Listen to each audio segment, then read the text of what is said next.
अस्सलाम वालेकुम स्टूडेंट, कैसे हैं आप लोग। हम पढ़ रहे थे चैप्टर नंबर 3 समाजी नफ्सियात और आज हमारा टॉपिक है तशद्दुद, वायलेंस। तशद्दुद की तारीफ। तशद्दुद होता क्या है? एक ऐसा जारहाना किरदार है तो मतलब ये समाज मुखालिफ किरदार है, समाज दुश्मन किरदार है, जिससे क्या होता है जो अफराद या अशिया को मतलब अफराद को और जो चीज़ें हैं हमारे इर्द को अपने मकसद के लिए नुकसान पहुंचाए या ईज़ा पहुंचाए, तशद्दुद कहलाता है। अब तशद्दुद की बुनियादी तौर पर दो इकसाम हैं, शख्सी तशद्दुद और आलाती तशद्दुद। शख्सी तशद्दुद के तहत इंसान जो है मुख्तलिफ अफराद को तशद्दुद का निशाना बनाता है। मतलब वो तशद्दुद है उसका जो है जो मरकज़ है वो क्या होता है, शख्सियत होती है, जिसमें मर्द, औरतें, बूढ़े, बच्चे कोई भी हो सकता है। इन्हें मुख्तलिफ किस्म का नुकसान पहुंचाया जाता है, मसलन मार पीट वगैरह। मतलब ऐसा तशद्दुद जो कि इंसानी अफराद पर किया जाए, जिसमें मर्द, औरतें, बूढ़े, बच्चे हर कोई शामिल हो सकता है, तो इस तरह का जो तशद्दुद है वो शख्सी तशद्दुद कहलाता है। अब दूसरी किस्म की तरफ बढ़ते हैं, वो है आलाती तशद्दुद। आलाती तशद्दुद जो है वो बाकायदा मनसूबा बंदी के तहत किया जाता है। मतलब इसमें क्या होता है कि फर्द जो है वो अफराद या ग्रोह मिलकर जो है किसी मखसूस नजरिए या नुक्ते को अपनाते हुए तशद्दुद की राह इख्तियार करते हैं।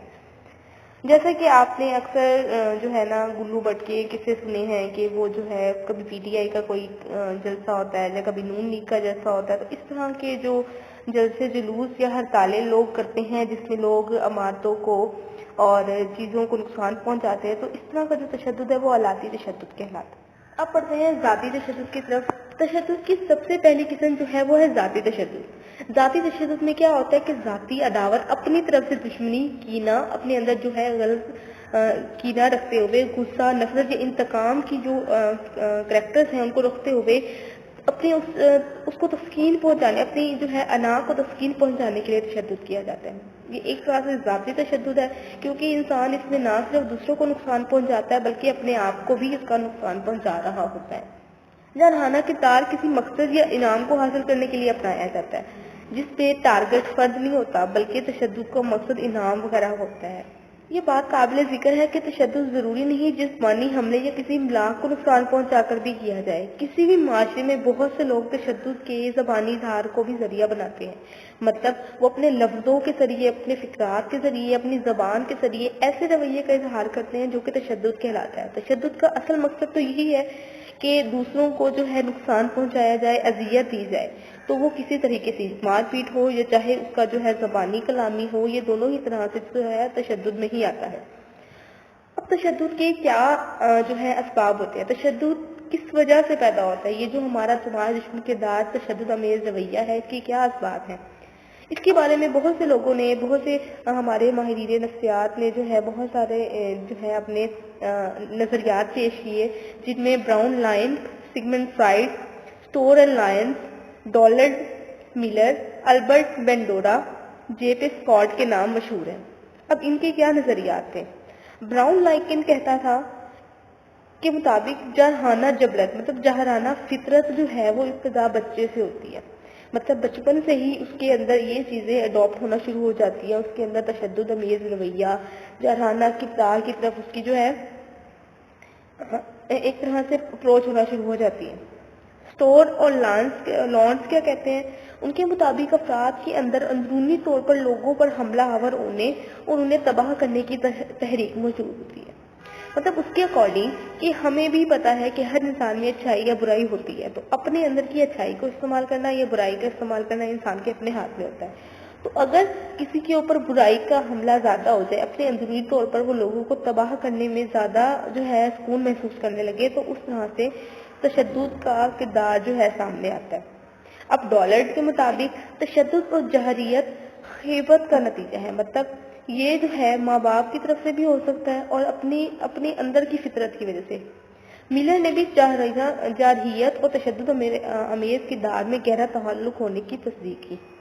उसने कहा कि माहिरीन आमोजिश के मुताबिक तशद्दुद और जारहियत आमोजिशी किरदार है। मतलब नशोनुमा के दौरान ही इनको सिखाया जाता है। जिस तरह से माशरे में बच्चा रहता है तो उसके अंदर ये चीज़ें जो है आना शुरू हो जाती हैं, अडॉप्ट होना शुरू हो जाती हैं, वो लोगों से या फिर अपने इर्द गिर्द होने वाक़यात से ये चीज़ें सीखता है। البرٹ بنڈورا کے مطابق بچے اپنے آموزش اپنی جو نشو نما مختلف ذرائع اور ماڈلز کے ذریعے کرتے ہیں.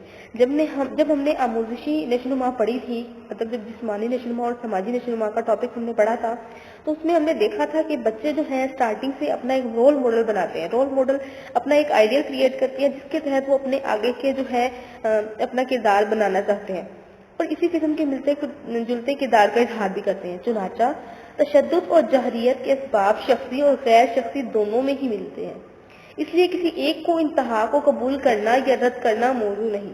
جے پی اسکاٹ کے مطابق تشددی کردار کے پیچھے ذاتی اور بیرونی اسباب دونوں موجود ہوتے ہیں.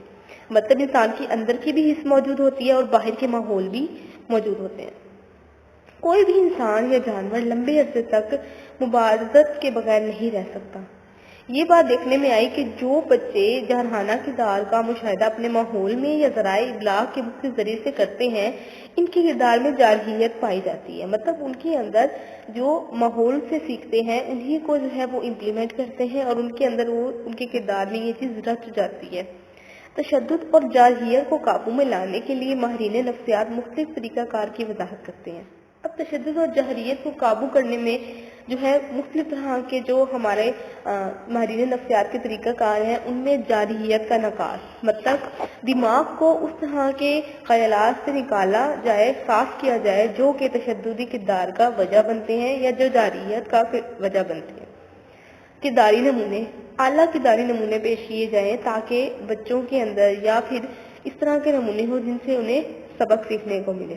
سزا، جب سٹارٹنگ میں بچوں کو سزا اور کے بارے میں بتا دیا جائے کہ سزا ملے گی اگر وہ اس طرح کے کچھ غلط جو ہے جہریت کی طرف جائیں گے، تو ان کے اندر یہ جو ہے چیز کم ہو سکتی ہے. سماجی ہنروں کی ترتیب اہم ہے، ان کے ذریعے تشدد اور جہریت کو قابو میں لایا جا سکتا ہے. جہریت کا نکاس افراد اور ان کی ثقافت کے مطابق ہوتا ہے. مطلب کہ جہریت کا نکاس کرنے میں جہریت کی مقدار کو ملحوظ خاطر رکھنا ضروری ہے. کچھ معاشرے میں جہریت پر افراد کو سخت سزائیں تجویز کی جاتی ہیں تاکہ جارحانہ کردار کو روکا جائے جس کے ساتھ جہریت ہوتی ہے اور اسے ذہنی اطمینان حاصل ہو، اور کہیں کہیں اتنا سخت جو ہے ایکشن نہیں لیا جا رہا ہوتا. جارحانہ کردار کو ختم کرنے کے لیے ایک اور طریقہ جو استعمال میں لایا جاتا ہے وہ ہے کرداری نمونوں کا طریقہ، جس کے تحت بچوں کو جارحانہ کردار کا مشاہدہ کرنے اور ان کی نقالی کرنے سے بچایا جاتا ہے. مطلب آج کل کی جو ینگ جنریشن ہے وہ ہیروز کی نسبت ویلنز کی طرف زیادہ اٹریکٹ ہوتی ہے، کیونکہ ویلنز کا جو کردار ہے وہ ایک طرح سے نیگیٹو اور جارحانہ کردار ہوتا ہے. ایسے کرداروں سے بچانا چاہیے تاکہ ان کے اندر اس طرح کی نقالی کی جو حص ہے وہ نہ ہو. مثلا مغربی ممالک کے ماہرین نفسیات چھوٹے بچوں کو جارحانہ فلمیں مطلب جس میں ایکشن فلمز آتی ہیں جس میں جو ہے مار دھاڑ یا لڑائی جھگڑا ہو نہ دیکھنے نیز بچوں کے ساتھ جارحانہ کردار اپنانے سے روکتے ہیں تاکہ بچہ جارحانہ کردار کی آموزش نہ کرے. مطلب بچے کی سٹارٹنگ کی جو نشوونما ہے اس کے اندر ہی اس کو جارحانہ رویہ نہ سکھایا جائے تاکہ وہ اس کی نقالی ہی نہ کر سکے. جارحانہ کردار کی نکاسی اور روک تھام کے لیے ایسے سماجی ہنروں کو سکھلایا جاتا ہے جو نہ صرف سماجی طور پر صحت مند اور مفید ہوتے ہیں بلکہ فرد کو معاشی اور سماجی حوالے سے بہت فائدہ پہنچاتے ہیں. ان ہنروں میں کھیل، فوج، پولیس میں بھرتی، فوجی رضاکارانہ سول ڈیفنس کی تربیت، مارشل آرٹس کی تربیت اور دیگر پیشہ ورانہ ہنروں کی تربیت شامل ہے. ان جو ہنروں کے سیکھنے سے کیا ہوتا ہے، بچوں کے اندر ایک پازیٹیو کریکٹر پیدا ہوتا ہے اور پازیٹیو کریکٹر سے جو ہے معاشرے کو بہت فائدہ پہنچتا ہے. اسٹوڈنٹس، ہم یہ جو تشدد اور ہم نے نشہ آور ادویات پڑھی اور اسموکنگ پڑھی، یہ ہمارے سماج دشمن کردار کے اسباب ہیں کہ سماج دشمن کردار میں کیا کیا چیزیں پائی جاتی ہیں. اللہ حافظ اسٹوڈنٹس، نیکسٹ ملیں گے نیکسٹ لیکچر میں. اللہ حافظ.